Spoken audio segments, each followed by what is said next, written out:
George Lucas's Star Wars productions have captivated audiences around the world for decades and continue to do so today. The rich universe that he imagined and brought on screen has allowed fans to be deeply lost and invested in complex stories of love, war, and tragedy through pioneering special effects, epic sci-fi action, and truly memorable scenes. The escapism Star Wars provides is mostly driven by its main characters and their journeys through adversity and growth, which is why loyal fanatics feel so strongly about the franchise. But why are we attached to some characters more than others? And why are some character arcs more impactful? In this video, I'll be discussing why I think the arcs of Anakin Skywalker, Obi Wan Kenobi, and Luke Skywalker have been the best so far, and the key scenes that amplified their characters to new levels.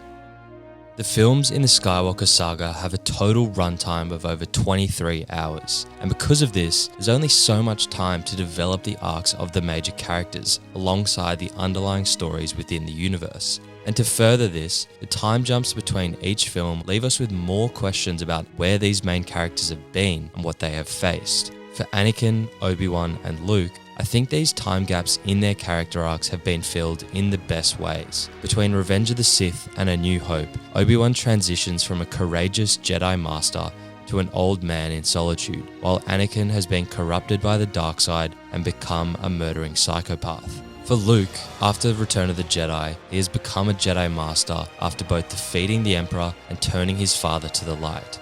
But how exactly did they all change in these ways? And why? It's in the newer productions led largely by Kathleen Kennedy, Dave Filoni, and Jon Favreau that we've been shown these gaps. And for Obi-Wan and Anakin, the most noteworthy is the recent Obi Wan Kenobi series, where its story has taken these two characters to places we couldn't even have imagined. In Episode 3, Obi-Wan is trying to smuggle himself and a young Princess Leia off the planet Mapuzo when he senses Darth Vader arriving. Vader begins force-choking innocent villagers, snapping their necks and dragging them along the ground to taunt Obi-Wan into revealing himself. This is his former Padawan Anakin, who he mentored both as a brother and father-like figure for years, and who he thought he had killed after their battle on Mustafar in Revenge of the Sith. They haven't seen each other in 10 years. An epic lightsaber battle ensues in the dark, with Vader holding back. He says, "I am what you made me." Obi-Wan is shocked at what he sees and what he is hearing, before Vader suspends Obi-Wan in the air before lighting fire to the ground beneath him while delivering a chilling line and dragging him through it. "Now you will suffer, Obi-Wan." Calling back to Anakin's suffering on Mustafar after his legs and arm were cut off, and showing the hatred Vader has kept inside himself for Obi-Wan all these years. Before getting this sequence, all we as the audience knew about Obi-Wan and Darth Vader's relationship between Revenge of the Sith and A New Hope is a short conversation during their brief battle on the Death Star, where Vader says, "The circle is now complete. When I left you, I was but the learner. Now I am the master." But it's his duel on Mapuzo that adds a deeper element to both characters and makes us more invested. In Episode 5, we open on a pre-Attack of the Clones Anakin, gazing out at Padme's apartment, adding to the humanity he had before turning to the dark side. Anakin and Obi-Wan share a practice duel where we see Anakin hacking at Obi-Wan, like Luke later did in Return of the Jedi. Obi-Wan then tells Anakin that his need to prove himself is his undoing, which mirrors Vader's exchange with his former master on the Death Star in A New Hope. We also saw this in the final season of the Clone Wars around the time of Revenge of the Sith, where Anakin abuses his powers on Yavana and seeks to show how strong he is in front of his troop of clones and the enemy droids. Later in the episode, through Reva's memories of Order 66, we see Anakin killing younglings and stabbing Reva, which again, we never actually saw in Revenge of the Sith. Vader pursues Obi-Wan, force pulling back the ship as it takes off and ripping it to pieces. He then uses the Force against Reva's lightsaber without even drawing his own, showing just how powerful he has become in the last 10 years. Finally, in Episode 6, we see Vader being again blinded by the need for victory, leaving the Resurgence to face Obi-Wan alone on a nearby planet. Here they face off, where Vader asks, "Have you come to destroy me, Obi-Wan?" still weakened by his connection to his former master and seeking his approval. Obi-Wan gives his iconic battle stance before they begin fighting, their red and blue blades lighting up the darkness as they force boulders at one another, before Vader splits the ground beneath Obi-Wan and buries him in rubble. Pressed by the weight caving in on him, Obi-Wan hears voices of what happened to Anakin and has visions of Leia and Luke, realizing that his life has purpose again, and he gets the belief that he can fight for them. This is the Obi-Wan that has been lost for these last 10 years, and we see his old strength back as he fights Vader again. Obi-Wan fires rocks at him before damaging his suit and slashing his helmet to reveal Anakin's scarred face beneath it. Obi-Wan is shocked and tearing up while Vader says, Anakin's gone. I'm what remains.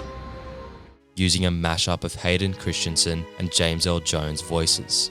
He says that Vader killed Anakin, and Obi-Wan begins to cry as he says, "I'm sorry for everything," and admits, Then my friend is truly dead.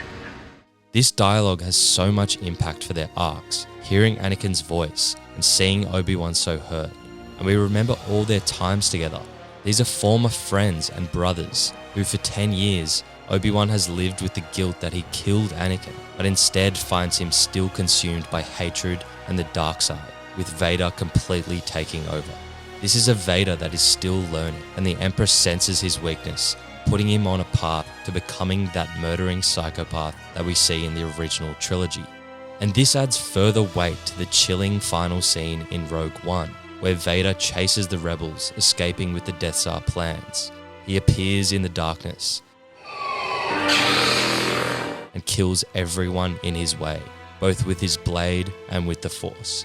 Before these scenes in both Rogue One and the Kenobi series, we again never really saw Vader's full strength and torment over the Empire in the original trilogy, nor did we see the inner conflict beneath his helmet between Anakin and Vader. It's these moments, both subtle and bold, that build Anakin and Obi-Wan's character arcs even further and show us how they became who they were in A New Hope. For Luke, we see his transition from a young man on Tatooine into a powerful Jedi, both able to resist the dark side and capable of defeating any threat seeking to imbalance the galaxy.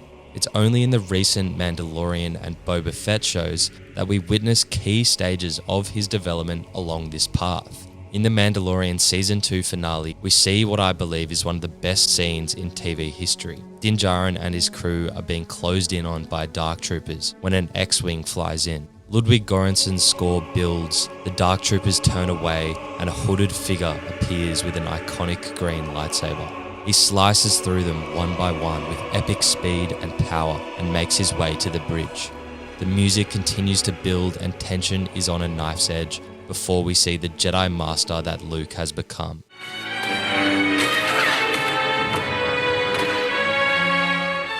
A beautiful scene that left myself and other fans genuinely crying. In the Boba Fett series, we also get more scenes filling this gap in Luke's character arc, where he trains Grogu in the principles and ways of the Force.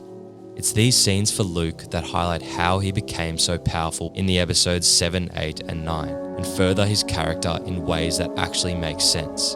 Compare this with Princess Leia's character arc in the sequels, where we see her using the Force to fly through space in The Last Jedi, which the writers then try to explain in Rise of Skywalker with a flashback of her and Luke training with lightsabers. For me, this felt very out of character at the time, because we hadn't seen this from her before, where a gap wasn't filled in, but instead a whole new element of Leia's character was merely added on. Only now in the Kenobi series do we start to see how she grew up before the original trilogy, showing just how smart and stubborn she was, and why she later joins the rebellion against the Empire after being kidnapped and witnessing their evil reach over the galaxy.